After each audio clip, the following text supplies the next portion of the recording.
WBP এবং KP 2024-এর আরও একটি নতুন ক্লাসে তোমাদের প্রত্যেককে স্বাগত জানাই। আজকে হচ্ছে গিয়ে আমাদের ক্লাস নাম্বার 15।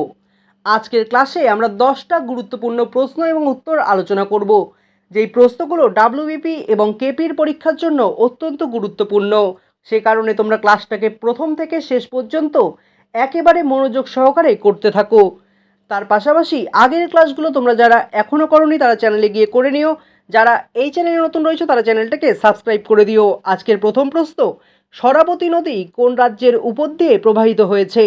পশ্চিমবঙ্গ, মহারাষ্ট্র, গুজরাট, কর্ণাটক। তো এখানে সঠিক উত্তর হবে অপশন নাম্বার ডি অর্থাৎ কর্ণাটক। চলে যাব পরের প্রশ্নে। মাইথন বাঁধটি কোন নদীর ওপর গড়ে ওঠে? 4টা অপশন রয়েছে, বরাকর, দামোদর, কোনার, সুবর্ণরেখা। তো এখানে সঠিক উত্তর কি হবে? সঠিক উত্তর হবে অপশন নাম্বার এ অর্থাৎ বরাকর। চলে যাব পরের প্রশ্নে। চাপড়ামারি বন্যপ্রাণী অভয়ারণ্য পশ্চিমবঙ্গের কোন জেলায় অবস্থিত? 4টা অপশন, ঝাড়গ্রাম, জলপাইগুড়ি, উত্তর দিনাজপুর, নদিয়া।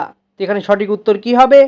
ঝটপট করে বলো। এখানে সঠিক উত্তর হবে জলপাইগুড়ি অর্থাৎ অপশন নাম্বার বি কিন্তু এখানে সঠিক হবে। এটি হাতি সংরক্ষণের জন্যও বিখ্যাত, এটাও তোমাদেরকে মনে রাখতে হবে।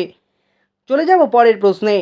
কোষের বৈজ্ঞানিক অধ্যয়নকে কি বলে? সাইটোলজি, হিস্টোলজি, ফিজিওলজি, কোনোটি নয়। তাহলে এখানে সঠিক উত্তর কি হবে? কোষের বৈজ্ঞানিক অধ্যয়নকে কি বলা হয়? কোষের বৈজ্ঞানিক অধ্যয়নকে কিন্তু সাইটোলজি বলা হয়, অর্থাৎ অপশন নাম্বার এ কিন্তু এখানে সঠিক হবে।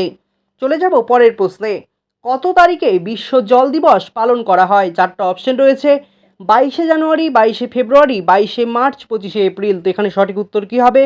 তোমরা দেখো 3টা অপশন প্রায় একই রয়েছে, ডি নাম্বার অপশনে কিন্তু 25 তারিখ রয়েছে। এখানে সঠিক উত্তর হবে অপশন নাম্বার সি অর্থাৎ 22শে মার্চ। চলে যাব পরের প্রশ্নে। নিচের কোন শহরটি বাংলার অক্সফোর্ড নামে পরিচিত? 4টা অপশন রয়েছে, রামপুরহাট, নবদ্বীপ, কলকাতা, শিলিগুড়ি। তো এখানে সঠিক উত্তর কি হবে? এখানে সঠিক উত্তর হবে কিন্তু নবদ্বীপ। যদি এখানে বলা হতো তারাপীঠ কোথায় অবস্থিত তাহলে হবে কিন্তু রামপুরহাট। তাহলে নবদ্বীপকে কি বলা হয়? বাংলার অক্সফোর্ড। চলে যাব পরের প্রশ্নে। গন্ধকের তেলের রাসায়নিক নাম কি? 4টা অপশন রয়েছে, methyl alcohol, calcium hydroxide, sodium chloride, sulphuric acid. তো এখানে সঠিক উত্তর কি হবে? গন্ধকের তেলের রাসায়নিক নাম কি? বলে ফেলো। অপশন নাম্বার ডি অর্থাৎ সালফিউরিক অ্যাসিড কিন্তু এটা সঠিক উত্তর হবে। চলে যাব পরের প্রশ্নে। প্রথম জিএসটি চালু করে কোন দেশ? 4টা অপশন রয়েছে, ফ্রান্স, ইংল্যান্ড, নেপাল, ভারত। এখানে সঠিক উত্তর কি হবে? প্রথম জিএসটি চালু করে কোন দেশ? অর্থাৎ ফ্রান্স কিন্তু এখানে সঠিক হবে। ফ্রান্স প্রথম জিএসটি চালু করে।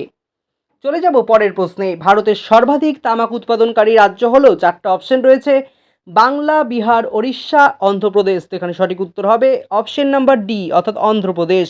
ভারতের সর্বাধিক তামাক উৎপাদনকারী রাজ্য কিন্তু অন্ধ্রপ্রদেশ। চলে যাব পরের প্রশ্নে। সংবিধানের কত নম্বর ধারায় হিন্দি ভাষাকে সরকারি ভাষার স্বীকৃতি দেওয়া হয়েছে? 340 নং ধারা, 341 নং ধারা, 342 নং ধারা, 343 নং ধারা। তো এখানে সঠিক উত্তর কি হবে? সংবিধানের কত নম্বর ধারায় হিন্দি ভাষাকে স্বীকৃতি দেওয়া হয়েছে? এখানে সঠিক উত্তর হবে 343 নম্বর ধারা। তো এই ছিল আজকের ক্লাসটা ভালো লাগলে লাইক, কমেন্ট, শেয়ার করো। যারা এই চ্যানেলে নতুন রয়েছে তারা চ্যানেলটিকে সাবস্ক্রাইব করে পাশে থাকা বেল আইকনে ক্লিক করে দিও।